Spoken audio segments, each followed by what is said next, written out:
Fala, queridos, a paz do Senhor Jesus. Eu sou o pastor Rodrigo Santana e nós estamos aqui em mais um quadro chamado Geração de Profetas, e hoje eu estou tendo o privilégio, a oportunidade de receber aqui o pastor Edielson Rodrigues, que é um amigo, um homem de Deus, pastor presidente aqui do Ministério da DEP, pelo qual eu tenho um grande apreço, uma referência aqui para nós que é pastores, um homem que tem um exemplo de vocação, que ama o ministério pastoral. E pastor, muito obrigado aí pela sua presença, que o senhor está comigo aí, obrigado por atender o meu convite. Amém. É um prazer muito grande, queridos, estar aqui ao lado do meu amigo, onde a recíproca é verdadeira, né? E louvamos a Deus pela vida do pastor Rodrigo. Esteve pregando aqui na nossa igreja hoje, foi bênção, maravilha, e nós temos que agradecer a Deus por ter homens como ele, que ainda hoje está exercendo o ministério dessa forma como o Senhor quer. Meu pastor, qual é o maior desafio que o senhor enxerga hoje no ministério pastoral? Porque eu sei que o ministério pastoral ele tem muitos desafios, né? Muitas metas. O que o senhor identifica hoje como um desafio? Para ser pastor tem que ter esse perfil, tem que ter essa característica. Rodrigo, a princípio, eu digo sempre para os amigos, para os obreiros aqui, que ser pastor não é difícil. Difícil é pastorear. Pastorear dá trabalho, é um desafio muito grande, e é algo que eu digo, sempre eu brinco com os obreiros, que parece que Deus anda na contramão, só escolhe quem não quer. Eu não queria ser pastor, né? Briguei até onde pude, paguei um preço muito alto por isso, né? Sou nascido e criado no lar evangélico, sou filho, neto de pastor, então vi o sofrimento via o sofrimento do meu avô, do meu pai, né? Que acordava, passava a madrugada acordado, né? Intercedendo pelos membros, embora nascido num lar evangélico, eu não queria isso para a minha vida, mas estou aqui hoje, não tive para onde correr. É Deus, né? Porque a Bíblia diz em João 15,16 que não foi vós que escolheste a mim, mas eu que escolhi a vós, né? E vos nomeei para que vá e dê fruto, né? O fruto permaneça. Falei hoje, inclusive, isso pela manhã no discipulado de obreiros. E essa questão que quando o Senhor nos escolhe, eu falei hoje pela manhã e afirmo, discordo quem quiser discordar. Eu digo o seguinte: crente não tem livre-arbítrio, né? Porque o ímpio, ele escolhe o que ele quer. Você não escolhe o que você quer, né? Você obedece e pronto, né? Porque não é fácil. Quando a gente determina o que a gente quer fazer, o resultado não é bom. É o que Paulo disse, né? Ele fala que depois que o apóstolo Paulo se converteu, ele usa até uma expressão dura, ele se vê como um escravo, né? De orelha furada, né? Sim. Escravo de Cristo a ponto da vontade dele, dos desejos dele estarem sempre voltados para Cristo. E assim, pastor, a gente percebe que o ministério pastoral hoje, ele tem passado cada vez mais com problemas, com dificuldades, porque as pessoas estão com mais problemas, né? Como é que você enxerga hoje esses problemas que existem dentro da igreja, no coração das pessoas, lidar com esse novo número de problemas que tem surgido, doenças como, por exemplo, depressão, que tem alcançado muita gente. A gente faz gabinetes aí e vê a quantidade de pessoas que carregam essa doença. Como é que o senhor enxerga isso? Rodrigo, eu vejo da seguinte forma: da forma como Deus lhe chama, Ele vai te capacitando na proporção que você caminha junto com o problema, né? Nós temos tido aqui em nossa igreja vários exemplos de pessoas que chegam para cá vindo até de outros ministérios, outros não aceitam a Cristo, mas estão cheios de problemas. E detectar isso hoje está tão fácil. Você para conversar com uma pessoa 10 minutos, você detecta isso com muita facilidade. E são problemas que hoje está trazendo mazelas para dentro da igreja. Se você não tratar, você empurra o problema com a barriga, lá na frente isso de alguma forma vai trazer consequências para a igreja. Isso é algo que a gente tem que chamar de problema e tratar.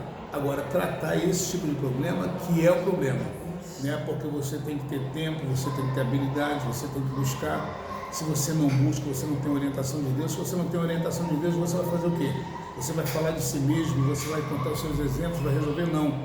nem tudo é demônio, tem coisas que são tratamentos que tem que ter ajuda psicológica, né? Tem que ter aconselhamento pastoral. E esse tipo de problema, se você não tratar, você simplesmente contribui para que a igreja adoeça. Deixa eu fazer uma pergunta, pastor. 2 qualidades que o senhor vê que todo pastor tem que ter.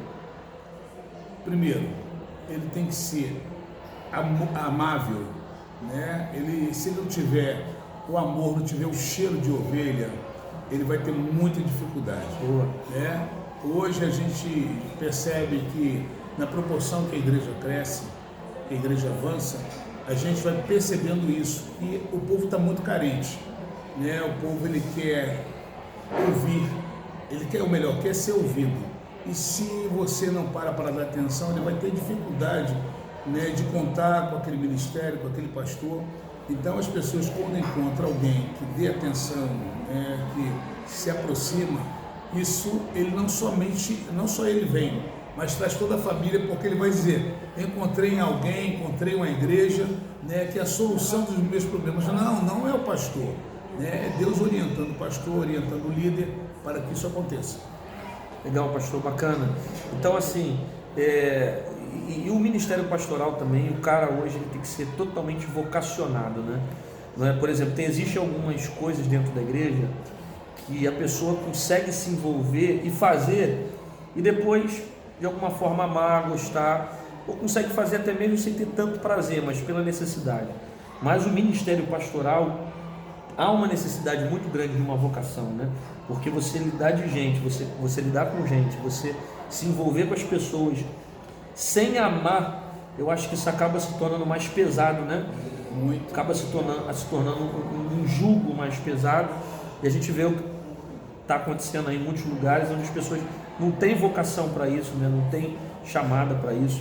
E a galera que assiste a gente assim, pastor, e às vezes o cara prega, ele quer crescer, quer alcançar lugares, quer chegar em muitas igrejas, talvez ele tenha um sonho de pregar numa igreja igual a igreja do Senhor. Qual o conselho que o senhor dá para o cara que tem essa chamada na pregação? A princípio, ele tem que ter convicção do chamado. Depois, ele tem que buscar e aguardar o tempo de Deus na vida dele. Porque se ele não aguarda o tempo de Deus, ele simplesmente vai colocar os pés pelas mãos e depois vai se frustrar e não vai entender por que aquilo está acontecendo daquela forma. Aí ele vai dizer que não foi Deus que chamou, que o ministério dele não foi confirmado. Não é isso. É aguardar o tempo, porque o tempo ele simplesmente vai revelar a essa pessoa, né, quem almeja esse chamado, e o tempo é que vai fazer isso acontecer. Me faz lembrar que, pelo fato de eu não querer ser pastor, aonde eu colocava o pé, Deus sempre usava alguém e dizia: Deus tem um chamado na tua vida. Por último, eu estava evitando ir em determinados lugares. Aí um dia eu falei assim, fui convidado para ir a um casamento lá em Minas Gerais, e pensei, eu vou porque lá ninguém me conhece, e vou fazer a prova com Deus, vou ver se realmente Deus não tem uma outra coisa para mim. E quando eu cheguei lá, Deus usou uma serva dele e disse: você saiu do Rio de Janeiro com esse pensamento, e eu digo para você, é dessa forma como Deus quer, como já te falou várias vezes lá no Rio de Janeiro, não tem para onde correr. Então, quando Deus marca, mais cedo ou mais tarde vai acontecer. Hoje eu entendo esse chamado, paguei um preço muito alto, sofri muito, nunca me afastei da presença do Senhor, mas eu queria me afastar do chamado, não me afastar da presença, porque envolvidos sempre fomos. Lá em casa somos 7 irmãos, todos 7 envolvidos na presença do Senhor, são 2 pastores, um presbítero, um diácono, mas todos envolvidos. Isso tem um preço, é o preço da renúncia, é o preço de você se abster de alguma vaidade, de alguma, abrir mão, melhor dizendo, de algumas coisas de seu interesse, do interesse da família, você tem que abrir mão disso. Isso é um preço que você acaba pagando. É prazeroso? É bom? Quando você vê o resultado daquilo que você faz através de Deus na tua vida. Mas é algo que, se você não for chamado por Deus, você não suporta tamanha pressão, porque é luta de todos os lados. Todo dia você tem que matar um leão, um gigante, você tem que estar de bem com a vida, quando às vezes você está precisando até mesmo de tempo para respirar, e se não for a graça de Deus te renovando a cada dia, você não suporta. É por isso que tem muitos pastores, Rodrigo, abandonando o ministério, desistindo muito fácil, é porque simplesmente ou começou antes do tempo, ou simplesmente não foi chamado. E outra coisa, as aflições, ela faz parte do ministério, né? E faz parte da vida também. Você vai sofrer.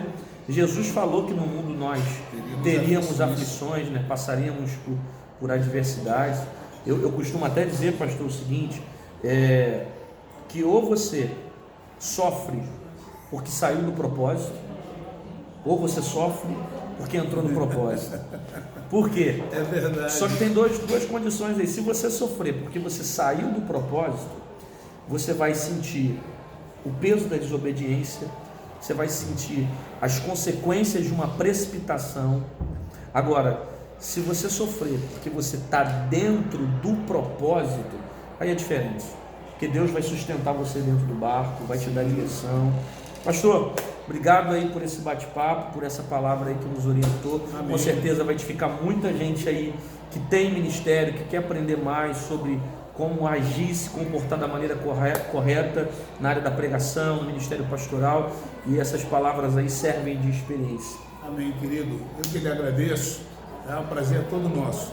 E você que está nos ouvindo, vai nos ouvir, tá? Que você pense no seu chamado, se você tem certeza do seu chamado, convicção do seu chamado, se coloque à disposição na brecha, porque no tempo certo Deus vai te usar. Agora, não seja covarde, não corra do propósito, não corra do chamado, mas avance pela carreira pela qual o Senhor te chamou e cumpra cabalmente o ministério a qual o Senhor vai confiar em tuas mãos. Amém. Aleluia, Deus abençoe sua vida, fique com Jesus. Esse é o nosso quadro Geração de Profetas, onde a gente fala um pouquinho sobre ministério, vocação, chamada.